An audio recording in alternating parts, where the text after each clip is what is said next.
All right, guys, I do apologize. I am so late. Yeah, but it's still before midnight, so it's still Sugar Me Saturday. So, as you know, this week, me and Danielle, we were talking about, well, and this is not for everyone, but this is for those of us that actually remember before we were diagnosed with type 1 diabetes and after getting diagnosed with type 1 diabetes. So, we're addressing like things that we miss. Pre-diabetes and any adjustments we may have made, to, I guess, accommodate that.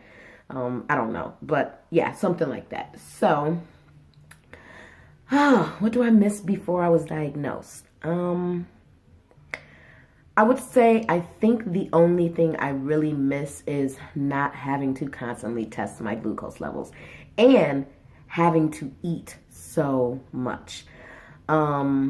It's it's just weird because before I actually ate because I was hungry, and granted, before I pretty much remember before diabetes when I got sick and when I was hungry all the dang on time and I was eating food like there was no tomorrow.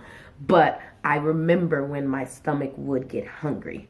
And now I don't eat because I'm hungry. I eat because I have to keep my glucose levels, on point. So it's funny, like my husband will say, hey, you want to go get something to eat? And I'll have to say, oh, I don't know. Let me test and see if I'm hungry, So I think that's a frustration I have. That's an annoyance that I have because I miss not having to do that. I miss the days where if I didn't want to eat breakfast, I didn't have to. If I didn't want to eat lunch, didn't have to. If I just had time for dinner, I could do that without worrying about the effects on my glucose levels or if I'm going to drop too low or anything like that. The adjustments, did I make any adjustments? Not really. There's really no adjustment you can make. I guess I just became, I want to say, a bit more aware of, I guess, my body and what I need to do. I want to say, and maybe it's because I ignored it so much, but since being diagnosed, I have been able to know, like, my body's giving me signals when it's like low in iron, low in potassium, low in different things. So that gives me a clue of how to change up my diet because apparently I wasn't eating enough.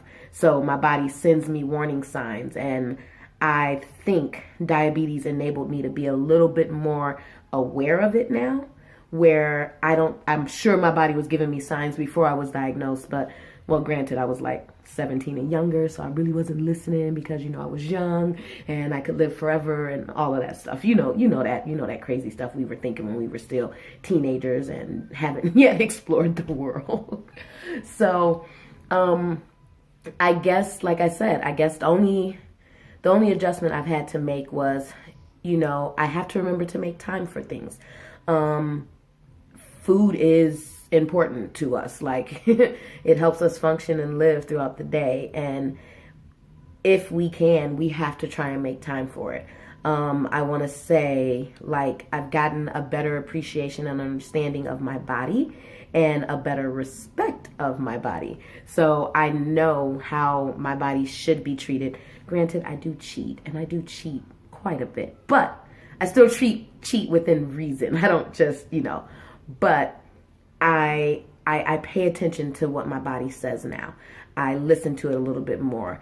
When I'm hungry, I'm better capable of, giving myself just enough so it holds me over. And I don't have to I don't have to worry about going too high or too low or anything like that, So I guess that's a small adjustment I've made. I mean, it's not a huge adjustment because that's the only thing I miss, I miss not having to eat all the time.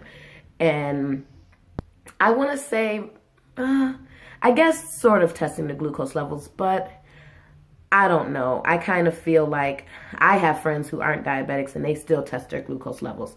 So I kind of feel like that's more of an optional thing that they do, but it helps them pay attention to their body a little bit more. So I don't really complain about that.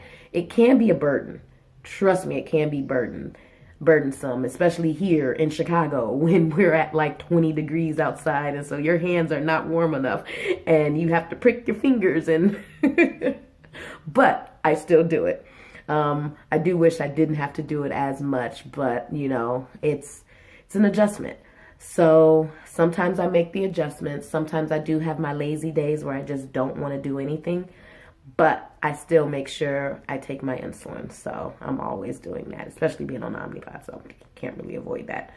But that's, yeah, I want to say that's about all that I miss. I miss not having to eat all the freaking time. And I miss, you know, not having to test my glucose levels every single day all the time and things like that. You know, those are just little things I miss, and not much I can do to accommodate or adjust to that, but to just figure out a way to make time to listen to my body and to eat properly and just do what my body needs. And I guess I can say thank you to diabetes for making me see that. And hopefully, I'll continue to do that. I mean, 20 years in, let's see what else me and diabetes got, okay? All right, so Instagram and YouTube, you know, you post down here what your opinion, what you may or may not miss, and any adjustments you've had to make to your life. And we'll see you again soon with another topic about our T1D lifestyles. All right, bye guys.